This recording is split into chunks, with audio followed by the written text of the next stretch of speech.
This is Brian with ScreenFiles.com in review, and what I'm looking at today is 2020's Shortcut, directed by Alessio Liguori. And this is a pretty good movie. It's nothing overly graphic or gory in any way, but it's a nice story, and it reminded me somewhat of Stephen King's Stand By Me as directed by Rob Reiner, which is to say, it's almost a gentle story at times. It's actually a really well-made movie. Though, in terms of the movie itself, it's probably like Jeepers Creepers 2, without the overt homoeroticism, which is such a good thing. Shortcut revolves around these 5 young people who are being driven in a bus somewhere. I don't recall their destination, and frankly it's not relevant. Their bus is hijacked on the way by this lunatic. Though if that were the only thing they had to fear, they probably would be really well off. And like that movie, it's also about young people. And what's welcome is that they are genuinely young people. I can't speak for who these actors are. I don't recognize any of them. Though at the time this was filmed, they can't be any older than 17 or 18, maybe 19, but that's pushing it. They're actually young people. They don't just look young. And so their approach to the material is different. There's an honesty to it, which is really interesting to watch. It helps to evoke those feelings of it almost being like a fable. It's just really interesting. And another thing that I enjoyed a lot about this movie, beyond the story and the way it was enacted, was that the cinematography was just so good. How do I mean? In this instance, the person in charge of the camera and lighting was Luca Santagostino, and he really knows how to light dark scenes. Reason being, 3/4 of this movie take place in darkness. Not total darkness, there are sources of light, but they're very minimal.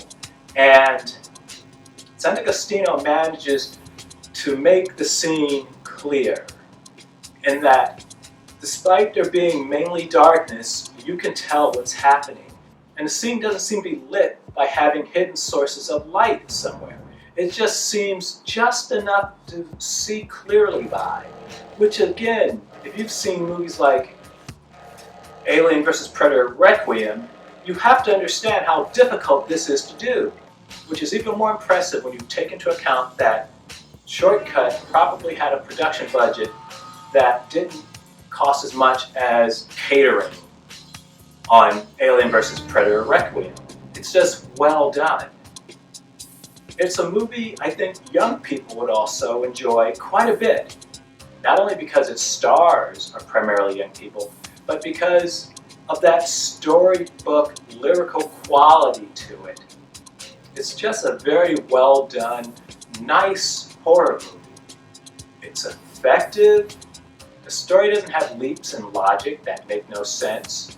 And while I wish that we could see more of the monster, as I mentioned earlier, the movie is very dark, darkly lit.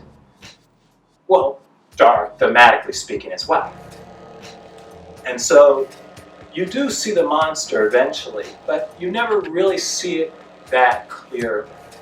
And that's fine, because also its creature almost works on the same principle as the shark in Jaws, which is to say, you know it's there, and you see it acting on things.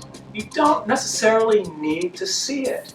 And normally that would frustrate me, because when movies do this type of thing, they tend to neglect some other aspect of the production, making me as a viewer wanting more.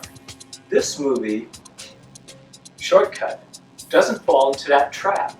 So, while you never quite get a very good look at the creature until probably the last 20 minutes or so, it's worth it because the trip is interesting, the cast is interesting, and it's just a well-done movie.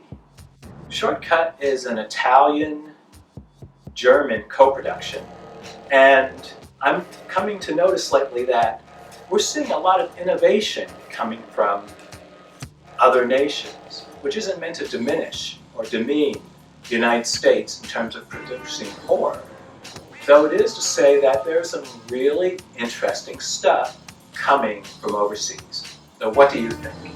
This is Brian from ScreenFiles.com in review. Do you agree, disagree? Let me know down below. And as usual, consider a like or a follow.